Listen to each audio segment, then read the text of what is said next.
a few months ago, YouTube changed its policies about about everything. And what happened was my channel was completely demonetized, which is fine. Um, it's it really is fine because I don't rely on this for an income. I have an enormous outswelling of empathy and pity for anyone who does. This is really rough.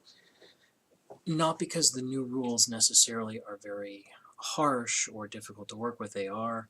It's more the constantly changing landscape. It's trying to keep track of every damn thing. It's like, okay, what are they going to do next time? As an aside, I made the channel because I was curious how it worked. I mean, how do people make money on YouTube? How does this work? How much do they make? What does it look like, and so on. I'm just curious about these things, and how do you figure out how they worked except by giving them a try. But YouTube pays out every, God, I think more recently, $100. Like for every $100 you make, they pay out. I had a friend who did a couple knitting videos, like how to, and for her videos, she did them, didn't really make much money on them. They were interesting. A couple people checked them out, and after like 3 years, after she'd forgotten about them, she suddenly got a check. I was like, where the hell did this come from? So that's how that works.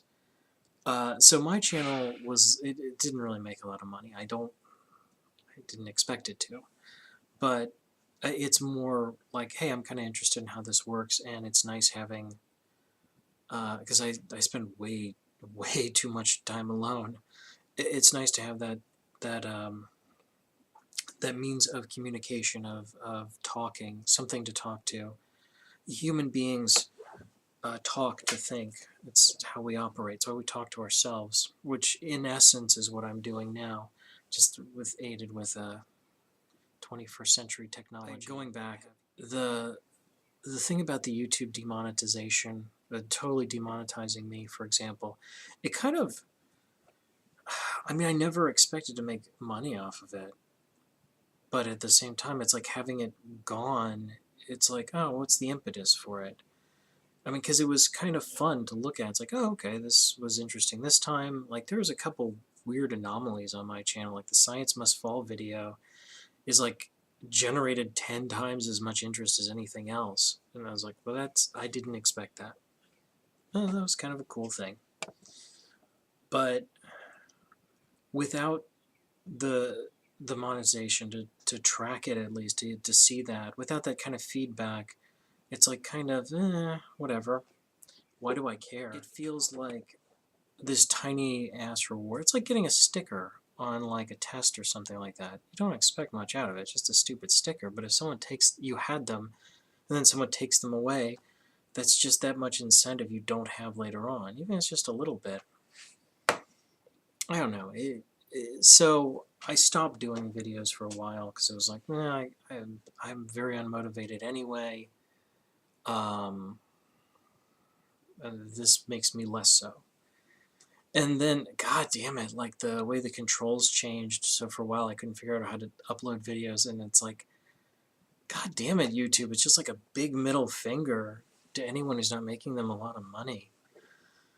As an aside, because I made so little money, and because I never reached that $100 milestone, I'm fairly certain that the income I was supposed to get, what little it was, like I said, it was lunch money. I'm pretty sure it's gone.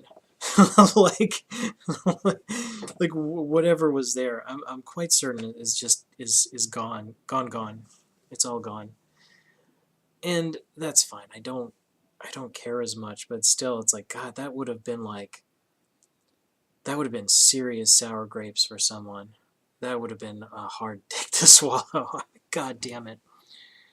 Oh my god, like, and for people who actually have to make money off of this, who are like kind of relying on this as either a supplementary income or, God forbid, their primary income, this is murder.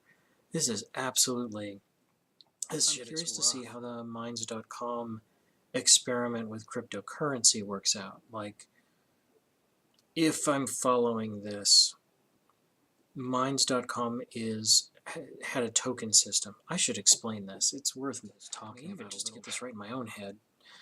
Minds.com had a token system. In other words, every time you did anything that generated any participation, interest, whatever, on Minds.com, you got tokens for it. And the amount you got changed over time. They changed their policies for stuff. Once again, it kind of shook up the landscape quite a bit, giving a lack of permanence made it. But generally, they were pretty generous with it. Like if it was a range, and then they changed it to a static number, they made it a higher static number, high in that original range. They're generous with it because they knew people would be upset if they changed stuff too often. The token system is being switched to explain that. So you get tokens on Minds.com, and on Minds.com, the tokens could be used to boost a thing. So if you had like a video you did that, or some cause you liked, or a Patreon, or God, some news article that you thought warranted attention, or anything at all, anything you wanted attention for, you could pay for with tokens. And you got tokens for visiting the site frequently. In other words, please look at other people's shit.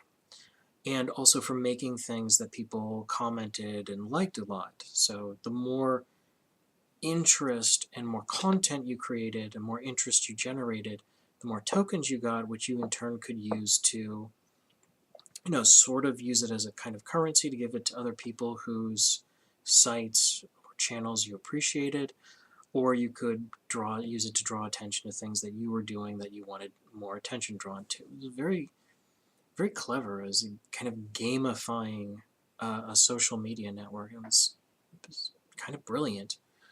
What they're trying to do, if I'm following this correctly, and I might not be, but if I'm following this correctly, they're switching over from tokens to an actual cryptocurrency, where you're generating cryptocurrency, and that's the medium being traded here as a form of cryptocurrency, so that the interest in everything that you're creating has an actual value. Now, what that actual value is, hard to say. It is possible to buy tokens, and I assume cryptocurrency, which in turn can be converted into, once again, interest or to support other channels or what have you. I think that's fascinating, and I'm very, very... It's so fascinating, it got me doing videos again. Because it's like, I want to see how this works. Once again, I want to see how shit works. So I started doing videos again. I had this idea in my head that I wanted to do one video a week. Or, as I'm not really doing that, all things being equal, I want to accumulate a number of videos over the course of a year equal to the number of weeks. In other words, I'm going to do like a whole bunch of videos like every few days to catch up-ish. And if a bunch of stuff comes up, I'll just do a bunch of videos. And hopefully I can get up to 52 over the course of a year. Looking back at the YouTube channel, which I'm still going to use for hosting, because Minds isn't bad. It's web hosting, its video hosting isn't bad, but it's not the best, and YouTube is kind of better. YouTube, I mean, first of all, I can pick the thumbnail. I can make a custom thumbnail, and I do. And the video looks like shit if it doesn't have it. So that's one thing. There are a couple features on YouTube. It's good at what it is. So we're just going to stick with that for a little while. But that's kind of my plan. I want to do a bunch of videos, so over the course of the year, I have 52 of them. In the past, I've done like 60 a year. Because God knows, I do movie reviews. I mean, that alone, fuck, it's like this age we live in where there's like a million movies I want to see. Never mind, I'd like to do some videos on stuff that's not movies, like TV shows. I want to do a Jessica Jones review because I think it was so interesting. I'd like to talk about it. But also, so anyway, that's kind of my thoughts on YouTube and Minds right now. Where they are, where they're going to be, I don't know over the course of this year. I'm curious to find out. So we'll see.